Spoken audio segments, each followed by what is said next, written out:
Hi, everyone. This is Chuck Gaidica here for a Healthier Michigan podcast. I'm back for another bonus episode. You may have noticed a few of those going up lately if you follow us regularly. Now, if you're new to the show, feel free to check out some of our other episodes. For this episode, we recently were invited up to the Blue Cross Blue Shield of Michigan Agent Grand Slam event held in Traverse City, Michigan. And we had the opportunity to talk to agents about what they're seeing in the health and wellness landscape, as well as how they're approaching their own health journeys.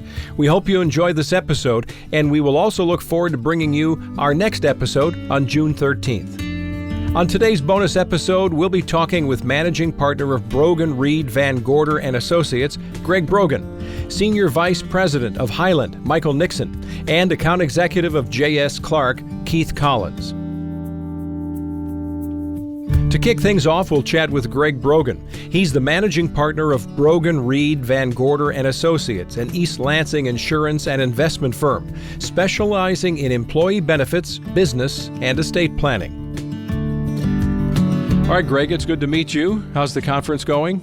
Thanks, Chuck. Everything's going well. That's good. Big first day, a lot of meeting time, but we got a lot of information, and it's going to be valuable to what we do every day with our clients. So, on a Healthier Michigan, on our podcast, we're talking about people's health and wellness. You must see this from different vantage points. So you've got three girls, you're seeing it at home with your family, you're seeing it in your own business, and then you're seeing it with people, the businesses that you work with.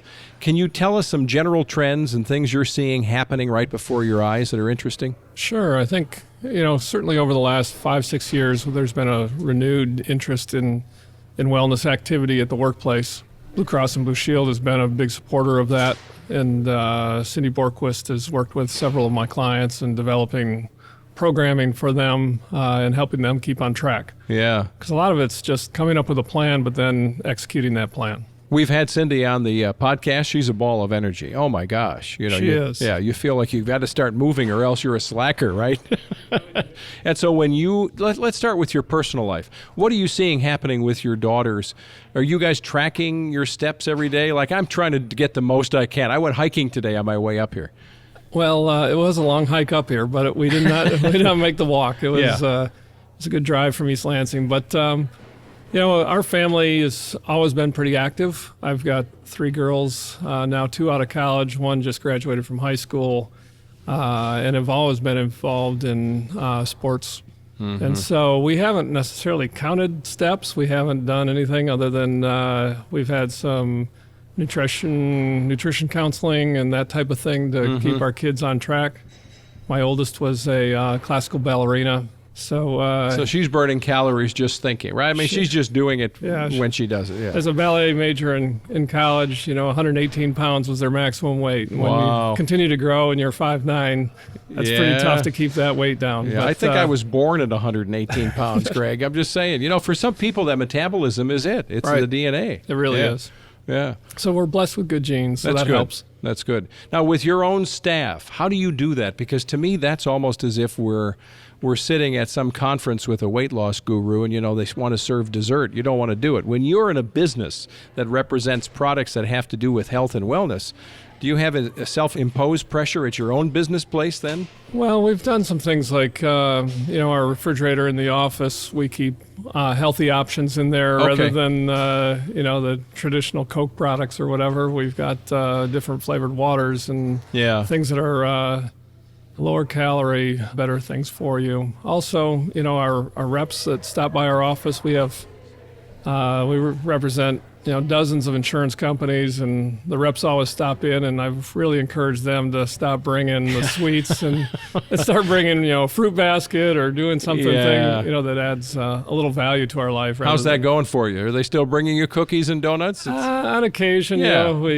we get a few reps that like to try to balance it with a caramel apple rather than a plain apple. But isn't that the word, balance, right? I mean, we can all have a giant cookie as long as we're doing something to work off the calories, or we don't have a problem like your daughters.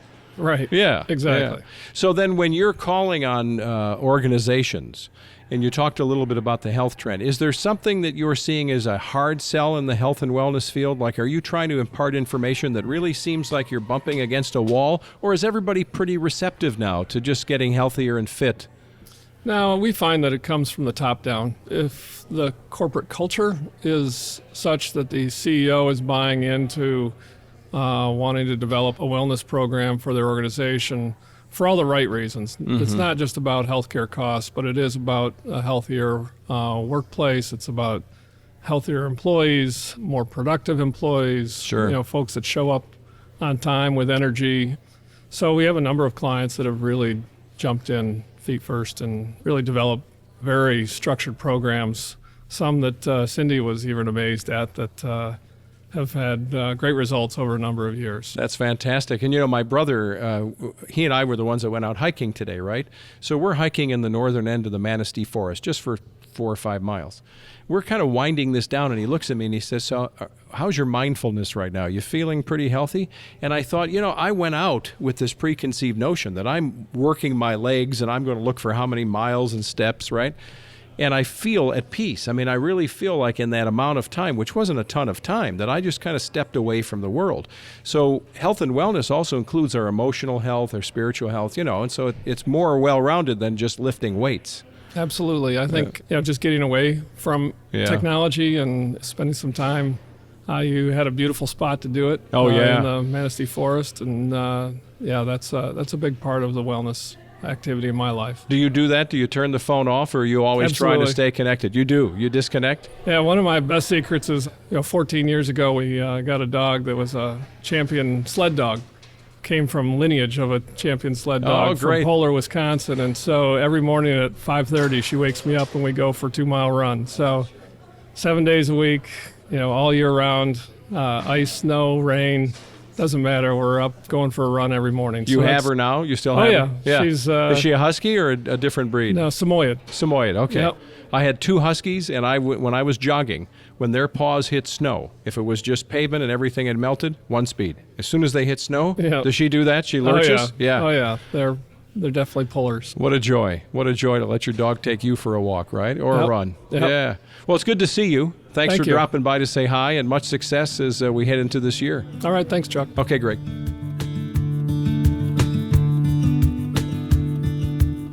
Next up is Michael Nixon. He is the Senior Vice President of Highland, located in Troy, Michigan, and has served as a life, accident, and health continuing education instructor in Southeast Michigan, and continues to serve the industry in a variety of advisory board capacities, including the Blue Cross Blue Shield of Michigan Statewide Advisory Board. So, Mike, how's it going here so far? You having fun? Absolutely. It's always great to get together with the Blue Cross folks as well as our friendly competitors from across the state. Yeah, how do you deal with that? Because for years we went out every night and we're like part of a team and we're trying to destroy the other team. But then I'd see my friendly competitors and I was friendly with all of them. I mean, are you really buddies when you show up here? By and large, yes. Most of us are. Yeah. And this is kind of an elite group. This is not every agent across the state of Michigan. Right. And we have, by and large, a tremendous amount of respect for one another. And I've been in this racket for 35 years and have made some great friends. And a lot of them are competitors by day, but we don't hesitate to enjoy each other's company at night. Well, that's good. So That's good to hear. It's been great. So in this world of 2019, when it seems like health and wellness is top of mind for everybody, tell us what you're seeing from your vantage point, because I know you and reps and other people within your group are seeing businesses a lot. What are the trends you see going on, and what are the concerns? Well, the trendy topic, and I guess the trendy name is population health management. When you're looking at it through the lens of an employer that provides a medical benefit to their employees. Okay. And certainly, it's well documented, the challenges around costs of providing health insurance and the cost of health care, certainly in general. And in order to bend the curve on the cost trend, the only way to really do it and do it in a meaningful way is to improve the health of the population. And if you're an employer, you're focused on the population that you employ and provide medical benefits to. Mm-hmm. The challenging thing is, how do you identify who the folks are within your population that are candidates for wellness or well-being intervention? And once you've identified them, how do you get them to engage? Because quite frequently those that engage are those that are already healthy. They're the ones that compete in the walking campaigns and whatnot. Well, and then don't you see that, how do you tackle that except directly? Because no, you go tell them. No, you tell them. I mean, who's going to walk up to me and tell me I look like I'm 20 pounds overweight now? I mean, what do you do about it? Well, it's interesting. Employers, plan sponsors are becoming a lot more innovative and aggressive around that. Typically, we're using data analytics of some sort to identify those in the population that are good candidates, and some companies are even hiring a nurse to work for the company full-time and approach people that are candidates for an intervention of some sort. You've got to be very careful because of the HIPAA regulations around privacy and whatnot, but it's a challenge, and no one's found the secret sauce yet, but it's certainly an area that's expanding. We've got a couple of vendors here today, sponsoring vendors around diabetes prevention and diabetes management, and that is one of the biggest cost drivers, and finding those that are pre-diabetic and applying some preventive measures to them, and those that are already diabetics, ensuring compliance and adherence around their drug regimen and so forth. But, you know, hasn't that really changed too? Even employers where they have their snacks laid out. I mean, if your concern in your company is about diabetes and being pre-diabetic, you probably don't want to have cola, free cola. So there are changes that they can make that do make an impact, right? Absolutely. Adoption is sometimes a challenge because there may not be a Coke in the lunchroom, but there's one across the street at Rite Aid or McDonald's or whatever. And it's a biggie. And it's a biggie, that's right. And they're all $1 at McDonald's, so you might as well get the supersize. Right. Well, you know what I've just seen? My brother-in-law is a Teamster. So where he works, they developed a challenge by wearing a pedometer. He literally is moving all the time. Peer pressure that you and I used to feel as kids, and for all the obvious reasons, we don't want to be, bullied or otherwise into doing something we shouldn't. It's interesting to see this peer pressure turn on a dime, and to hear him say, you know what, we've got a challenge now. I am going to outwalk my buddy who does the same job, and he's going to move it. It's amazing how peer pressure in that kind of setting is making dramatic results individually and then for the population. I'm just watching it happen. It's so cool. Sure, it is. And the team challenges really capitalize on that. Do they? Because, well, if you're on my team and you're only getting 2,000 steps a day, and I want to win a $50 gift card of some sort, I'm going to be riding you to, get on it. Come on, Chuck, we need a minimum of 5,000 steps out of you. Yeah. Closer to 10,000. But beautiful. I mean, it's going to be good for everybody, right? It's a very good thing, yes, absolutely. What about out of the workplace? Are there encouragements that can happen for these healthy behaviors for people when they leave, whether it's emotional health or physical health? Are you seeing anything along those lines that... When you say when they leave, when they leave go the home, office, because you can have so many pressures, financial or with spouses or kids, that impact how you feel. Absolutely, and most wellness or well-being strategies incorporate 24/7 behaviors and whatnot. And it's interesting you bring up emotional and mental health and emotional well-being are two areas, or maybe one big area that is often overlooked and is now becoming a little bit more on the radar. Sure. Because a lot of times the diseases that are being treated, they may be symptomatic of emotional issues or mental health. And there's a lot of folks, and particularly even in the Detroit area, that are doing a lot of great work around that in employee assistance programs and so forth. So I think that's an area that's going to grow. And it should, because there's been a stigma attached to it for so long, right? Absolutely. And, being a male, I'll be the first one to say that we're not, as men, very eager to admit that we maybe have some sensitivities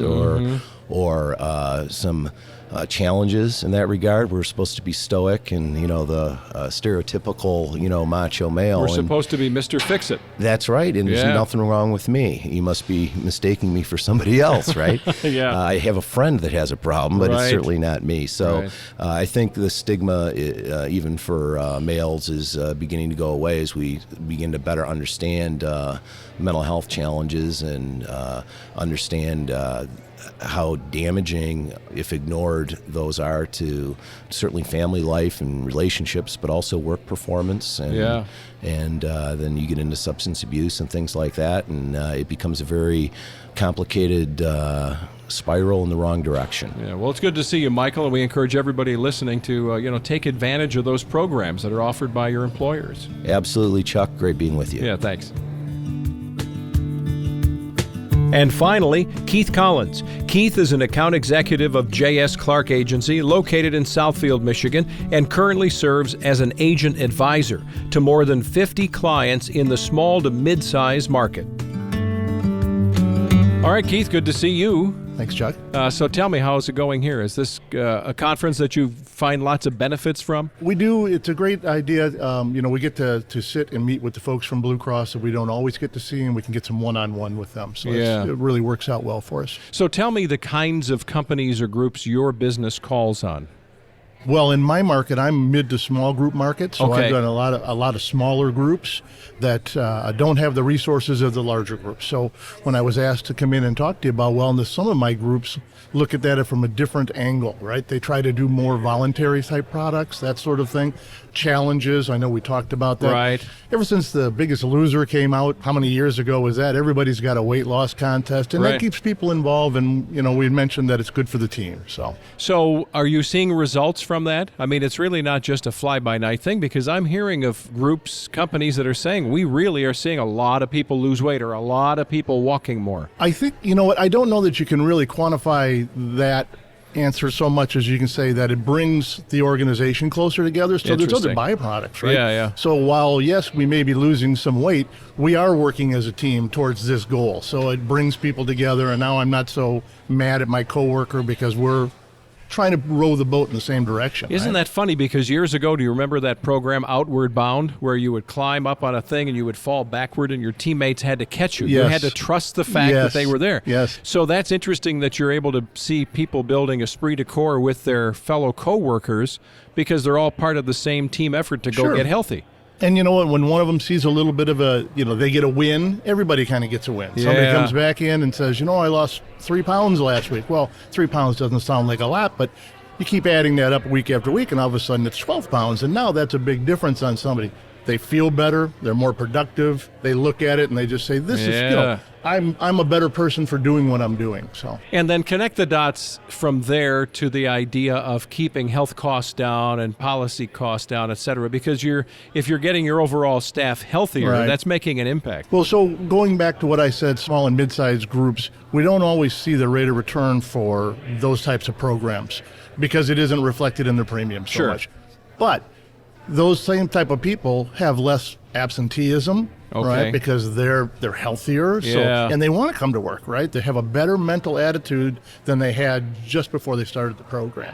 And we seem to have turned a corner where businesses think that that's just, well, forgive me to point out, frosting on a cake, right? Doesn't sound like a diet item. But it used to just be that businesses would do things like that because it was the glossy thing you need to do to keep your employees happy. Now they're doing it, and they're seeing some results, but they're also seeing a happier staff. They're seeing some results, and I think what's really happening is we got to change the dynamic in the workplace. So this is a long process, this whole wellness, right? You can't just say, hey, we're going to start a wellness program, and everybody's all of a sudden going to be well, right? We're going to get healthy, and I'm going to lose weight. No, but you got to change the mindset of your employees and the people that they're with, so that eventually we do get this ship turned around and we're going in a different direction, right? And that takes a long time. That's not a 1-2 year process. That's over time.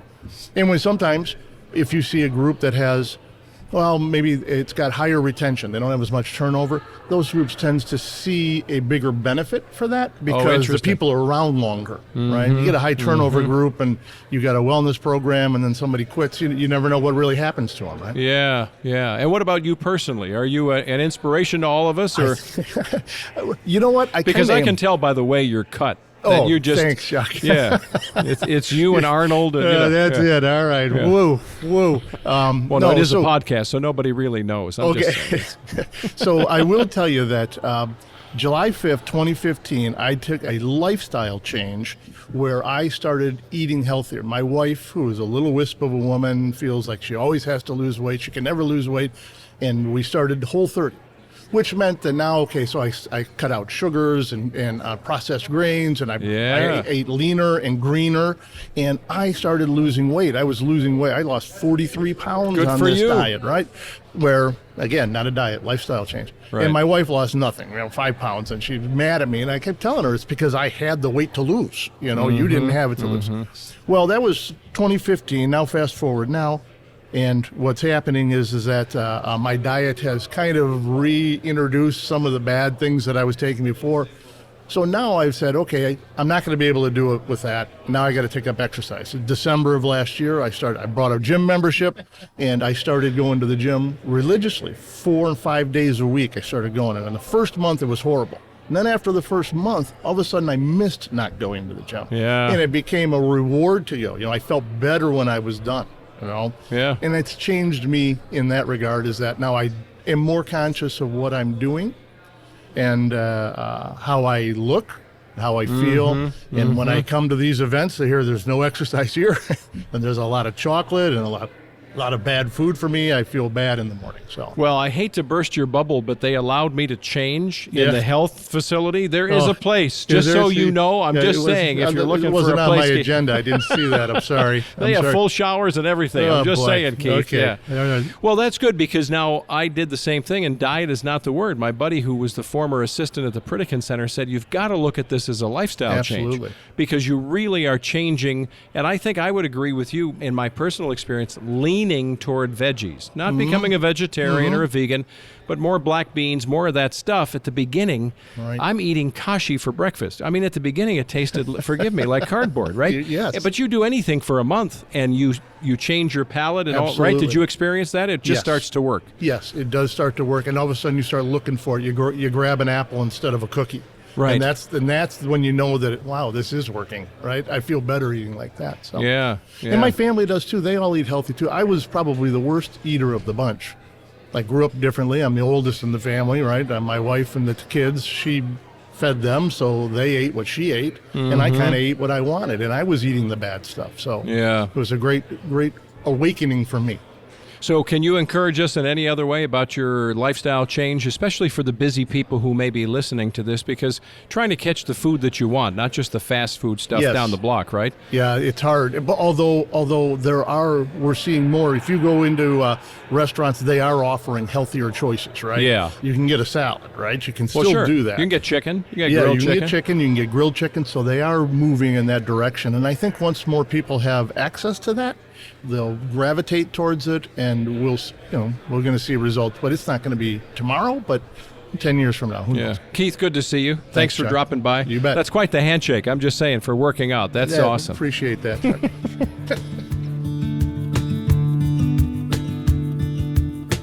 Thanks for listening to a Healthier Michigan podcast brought to you by Blue Cross Blue Shield of Michigan. If you like our show and you want to know more, check out ahealthiermichigan.org/podcast or leave us a review or rating on iTunes or Stitcher. To get new episodes on your smartphone or tablet, be sure to subscribe to us on Apple Podcast, Spotify, or your favorite podcast app. I'm Chuck Gaidica. Take good care.